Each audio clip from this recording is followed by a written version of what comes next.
The Oscars are a huge night for movies, of course, but they're also a huge night for wardrobe fails. Here are the absolute worst of them.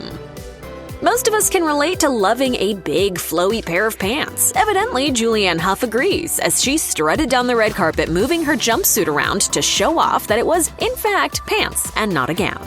There's no denying that this looks like a particularly comfy getup for a red carpet, and that's something we can certainly get behind. However, it's the proportions that kept this look from working. The waistline was too high and curved, and paired with the long pants, she got lost in it. Most people who saw Erika Alexander making her way down the red carpet surely did a double take. It looked like she borrowed a tutu from a production of Seussical and layered it on top of her wedding dress. This skirt's plethora of textures and color palette didn't go with the rest of the dress at all. On top of that, the accessories added more disjointed elements to the overall look. The long black gloves were too formal, and the statement necklace looked straight out of 2016. Things like this happen.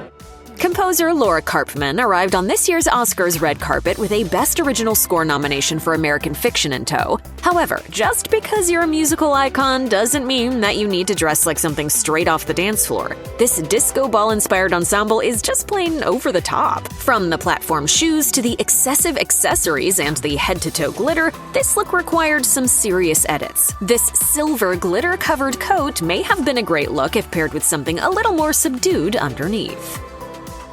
It's always fun when a star pays homage to the work that got them nominated with their red carpet ensemble. In Diane Warren's case, though, she took this idea a bit too literally. Warren's song, The Fire Inside, from the movie Flamin' Hot, earned the musician her 15th Oscar nomination. You could say that she's on fire, but the flames on her lapel and suit pants were a bit too heavy-handed. The flame details paired with the asymmetry of the top made the look feel costumey. A subtler nod to her song may have worked a bit better.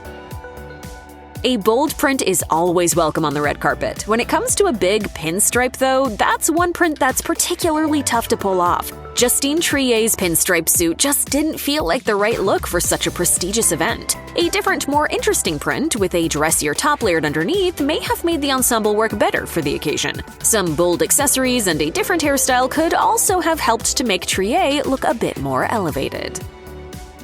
Andrea Riseborough certainly chose to go bold and coordinate with the red carpet when she selected this low gown for this year's Oscars. Unfortunately, this vibrant plaid print drew all the attention away from Riseborough herself. Not only was the plaid print size a bit too big and overwhelming, but the dress's long sleeves and mock neck covered her up too much. All in all, it felt like this dress was wearing Riseborough instead of the other way around.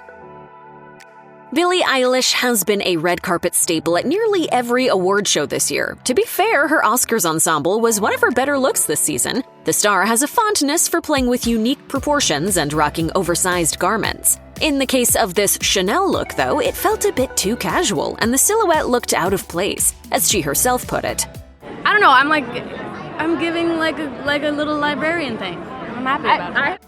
It's clear that Dwayne "The Rock" Johnson didn't want to sport a plain old black suit to the Oscars this year, and that's a mission that often pays off. This shiny gunmetal gray suit, on the other hand, was not the way to dress outside the box. The sheen of the fabric and the way it wrinkles and folds made an otherwise simple suit look busy and distracting. There was probably no way to make this suit work, but this burgundy accent and unbuttoned neckline made things even worse. It was no surprise that we saw plenty of Barbie-inspired fashion on the red carpet in honor of the Barbie movie's influence, and Molly Sims went all in on this. The Barbie-inspired color certainly works on her, but it was this unusual U-shaped neckline that went all the way down to her belly button that just looked like too much. The silver detailing along the neckline was reminiscent of a thick chain, and it seemed to clash with the otherwise light nature of the dress.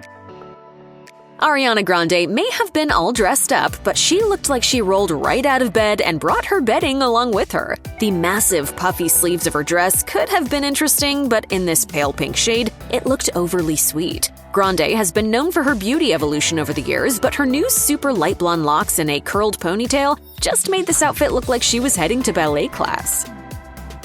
Let's be real, Cynthia Erivo looks stunning in anything. In honor of the upcoming Wicked movie, she chose to wear a bold and unique silhouette in her character Elphaba's signature shade to complement Ariana Grande's Glinda-inspired pink. However, the combination of the deep green hue with the unusual ruffles made her look like a frilled lizard. Is this what we doing? You know what that is? Is this what we gonna do? These stars love referencing their upcoming movie, but these gowns both felt like a bit too much for this year's red carpet. We can't imagine how they'll outdo these looks if Wicked rakes in nominations next year.